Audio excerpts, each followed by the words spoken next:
Harmony OS. अगर आपने video पूरी देख ली ना तो इसके बाद आपको ये ज़रूरत नहीं पड़ेगी किसी से पूछने की कि हार्मनी ओएस क्या है और ये कैसे काम करता है और ये कैसे एंड्रॉयड से बेहतर है। हार्मनी ओएस हवावे का एक ऐसा सॉफ्टवेयर है जिसको ऑफिशियली हवावे ने अनाउंस किया था 2019 में कि अब हम अपने खुद के एक ऑपरेटिंग सिस्टम के ऊपर काम कर रहे हैं। जैसा कि गूगल के पास है उसका खुद का एंड्रॉयड और iOS है एप्पल के पास। जब हवावे के ऊपर यूएस ने बैन्स लगाए तो जो कंपनी यूएस और पूरी दुनिया के अंदर सैमसंग और एप्पल को बीट कर रही थी उसकी सेल्स बहुत बुरी तरह से गिरी क्योंकि गूगल की एप्स की सपोर्ट हवावे के लिए बंद कर दी गई थी। हालांकि अगर हम देखें चाइना के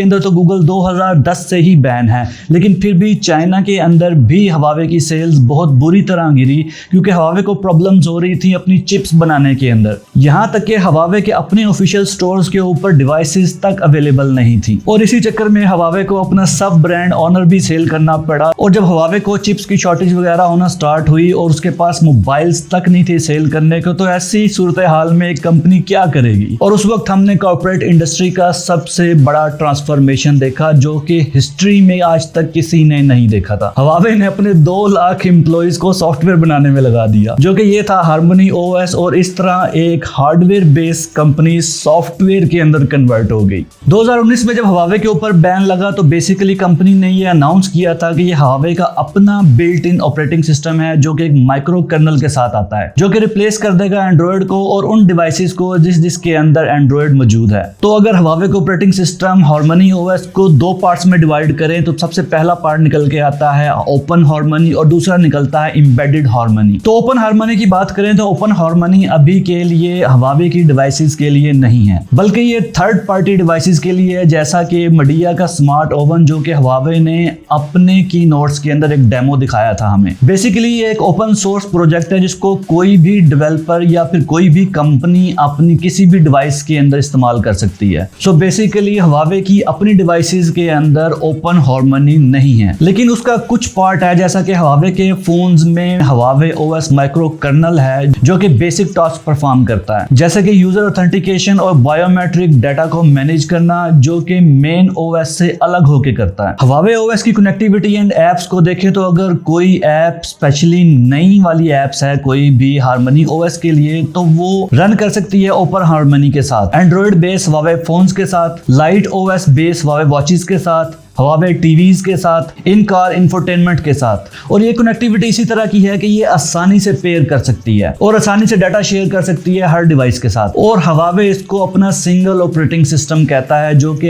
एक ही टाइम पे पेयर भी कर सकती है और आसानी के साथ डाटा भी शेयर कर सकती है। बेसिकली अगर मैं बात करूं तो हार्मनी ओएस की जो एप्स हैं इनकी 3 कैपेबिलिटीज हैं। पहली एप्स वो हैं जो कि फुल मॉड्यूलर हैं, जैसा कि एक ऐप है वो फुल रन हो सकती है किसी भी मोबाइल के अंदर या फिर उसके साथ साथ वो ही एप्लीकेशन रन हो सकती है किसी टीवी के अंदर भी, या फिर आप उस एप्लीकेशन का कुछ पार्ट लोड कर सकते हैं टीवी के अंदर, जैसा कि फॉर एग्जांपल आपने कोई ओवरव्यू लेना हो। और यही वो चीज है जो डेवलपर के लिए आसानी बनाती है, यानी कि एक एप्लीकेशन बनाओ और वो ही हर जगह पे चल जाती है। दूसरी कैपेबिलिटी ये है कि ये सब डिवाइसेस कनेक्ट हो सकती हैं किसी भी सुपर डिवाइस के साथ, तो वो ही ऐप खुद ही स्प्लिट भी हो सकती है और एक टाइम में डिफरेंट मॉड्यूल्स रन कर सकती है डिफरेंट डिवाइसेस में, वो भी वायरलेसली। जैसा कि एक गेम अगर मोबाइल के ऊपर चल रही है तो उसके विजुअल्स आप टीवी के ऊपर भी ले सकते हैं। अगर आप टीवी के ऊपर विजुअल्स ले रहे हैं तो उसके साथ साथ आप मोबाइल से थ्रू ही उस एप्लीकेशन को यानी कि उस गेम को कंट्रोल कर सकते हैं। अब कुछ अक्लमंद लोग ये कहेंगे कि ये कौन सी बड़ी बात है, यही चीज हमने गूगल क्रोम कास्ट के अंदर भी देखी है। लेकिन यहाँ पे मजे की बात ये है कि ये कैपेबिलिटी किसी भी एप्लीकेशन के अंदर पहले से ही बिल्ट इन मौजूद होनी है और इस तरह से कोई भी थर्ड पार्टी डेवलपर इस चीज का फायदा उठा सकता है। बस उसे ऐप के मॉड्यूल्स डिक्लेयर करने हैं सही तरीके से और बाकी सारा काम ये हार्मनी ओएस या फिर ये ओएस खुद से संभाल लेगा। और तीसरी कैपेबिलिटी वो कैपेबिलिटी है जिसको हवावे एटॉमिक सर्विसेज कहता है, जो कि एक मिनी HTML बेस एप्स हैं जो कि यूजर को इंस्टॉल करने की कोई भी जरूरत नहीं है। जैसा कि आप किसी वेबसाइट को देखते हैं तो वेबसाइट जैसे कि फौरन से लोड हो जाती है, इसी तरह ये एप्लीकेशंस भी फौरन से लोड हो जाती हैं। अब इसकी एग्जांपल आप ऐसे ले सकते हैं जैसा कि आपके घर के अंदर कोई स्मार्ट फ्रिज है या फिर स्मार्ट ओवन है या फिर स्मार्ट ब्लेंडर वगैरह है,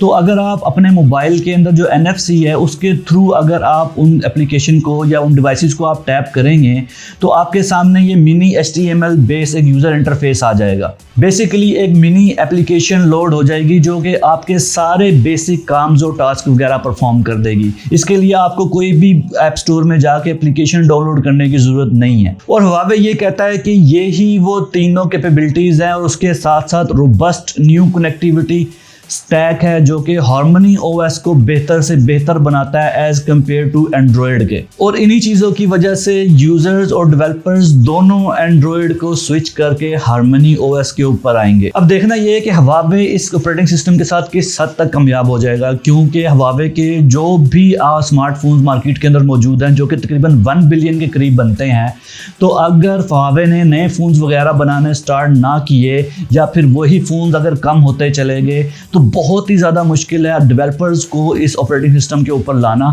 क्योंकि एक जिस चीज़ का स्कोप ही मौजूद नहीं है उस चीज़ के ऊपर डेवलपर्स का आना बहुत ही ज़्यादा मुश्किल हो जाता है। जैसा कि हमने विंडोज़ फ़ोन के अंदर देखा था, विंडोज़ फ़ोन के फ्लॉप होने की वजह ही ये थी क्योंकि डेवलपर्स को उनके अंदर कोई भी स्कोप नज़र नहीं आया, क्योंकि डेवलपर्स ने उसके अंदर इंटरेस्ट नहीं लिया, जिसकी वजह से विंडोज़ का एक बहुत बड़ा फेलियर हमने पास्ट के अंदर देखा है। लेकिन अगर हम स्पेसिफिकली चाइना की बात करें तो चाइना के अंदर हार्मनी OS कामयाब हो सकता है, क्योंकि गूगल तो 2010 से ही चाइना के अंदर मौजूद नहीं है। तो जितनी भी कंपनीज़ हैं वहाँ पे, जैसा कि Xiaomi, Oppo, Vivo,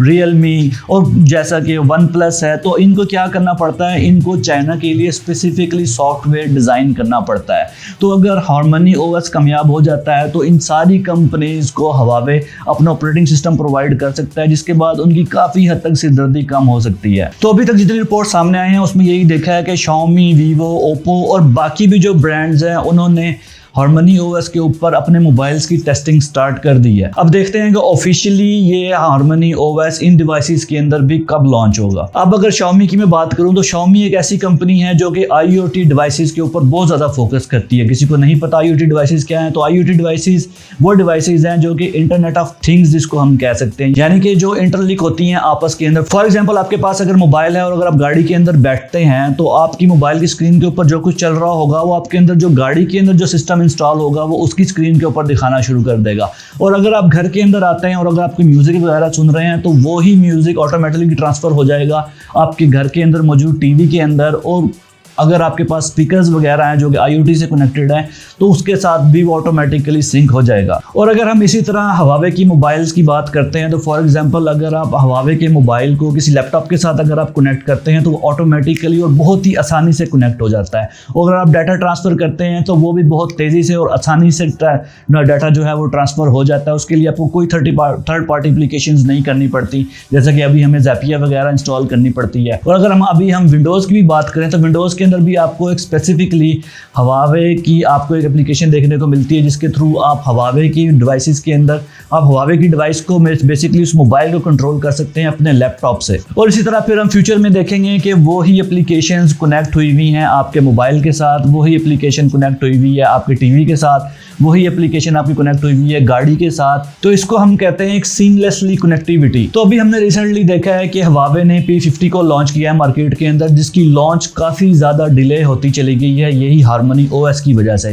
क्योंकि इसके अंदर जो ऑपरेटिंग सिस्टम मौजूद है वही हार्मनी OS Huawei का यही ऑपरेटिंग सिस्टम मौजूद है जो हम प्रॉपरली इस टाइम पे एक डिवाइस के अंदर देख सकते हैं जो कि अच्छे तरीके से काम कर रहा है। अब देखते हैं कि ये इंटरनेशनली भी कितना हद तक कामयाब होता है। चाइना के अंदर तो ये 100% कामयाब होने वाला ही है, लेकिन अब इंटरनेशनली देखते हैं कि Huawei किस तरह से इसको इम्प्लीमेंट करता है और ये कामयाब होता भी है या नहीं होता, और क्या एंड्रॉयड यूज़र्स जो हैं वो इसके ऊपर शिफ्ट होते हैं या नहीं होते। बेसिकली अगर मैं अपनी बात करूँ तो मैं तो आराम से शिफ्ट हो जाऊँगा, क्योंकि मैं एंजॉय करने वाला हूँ इसी हार्मनी OS की कनेक्टिविटी को, डाटा शेयरिंग को। तो अभी तक के लिए इतना ही, मिलते हैं फिर अगली किसी वीडियो में, तब तक के लिए अल्लाह हाफ़िज़।